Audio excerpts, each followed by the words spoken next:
অবশ্যই মারা যাব। কয়জন আমরা স্রষ্টাকে ধন্যবাদ দিয়েছি আল্লাহ সুবহানাহু ওয়া তাআলাকে এই বাতাসের জন্য?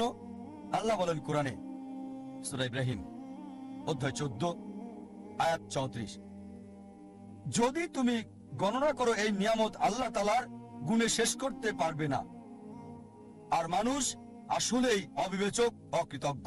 আল্লাহ কোরআনে বলেন সূরা আদিয়াত অধ্যায় 100 আয়াত 6, ইন্নাল ইনসানা লিরাব্বিহি লাকানুদ।